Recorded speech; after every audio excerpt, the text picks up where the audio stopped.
Tensions are escalating more and more in the Red Sea after Yemen's Houthi Ansarullah group continues to target vessels that they say are affiliated with Israel. Now, the US and the UK have already hit centers and quarters for the establishment, but still they are ongoing. Our next report tells you more. The Red Sea waters made more dangerous by a fresh wave of escalations. Israel's Western allies have ramped up attacks on Houthi targets in Yemen. In the past week alone, in 4 separate attacks, the US military struck a dozen Houthi strongholds. Retaliation by the West comes after Houthis carried out their biggest attack last week. The US did not stop here. Washington redesignated the Houthis as a terrorist group in light of their actions in the Red Sea.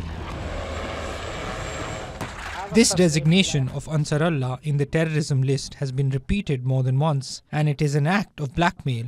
Of course, the United States uses this designation as blackmail against anyone who opposes its policies and stands in opposition, including its support for the war on Gaza.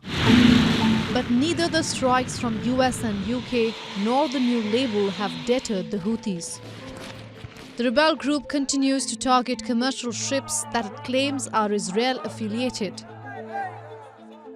In response to the US attacks, the Iran-backed group struck 2 American-owned cargo ships, MV Genco Picardy and Gibraltar Eagle. In a separate incident, the Houthis struck a Greek-owned Malta-flagged ship. The rebels claim that the vessel insisted on heading for Israeli ports despite the warnings. The naval forces of the Yemeni armed forces carried out a targeting operation against a US vessel in the Gulf of Aden with a number of appropriate naval missiles. And the strike was accurate and direct, thanks to God. The Houthis call the war spillover in Red Sea justified in the face of Israeli aggression that has pushed Gaza into a horrifying humanitarian crisis. The Yemeni armed forces will not hesitate to target all the sources of threat in the Arab Sea and Red Sea within the legitimate right to defend dear Yemen and to continue supporting the oppressed Palestinian people. In light of the Houthi attacks, Iran, its apparent backer, has not shied away from praising the group.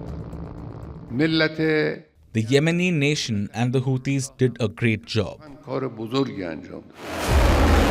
The clear escalation in the Red Sea has put the volatile trade route at risk, lengthening the shadow over global trade that is already slowing down, as well as its impact on commodity prices.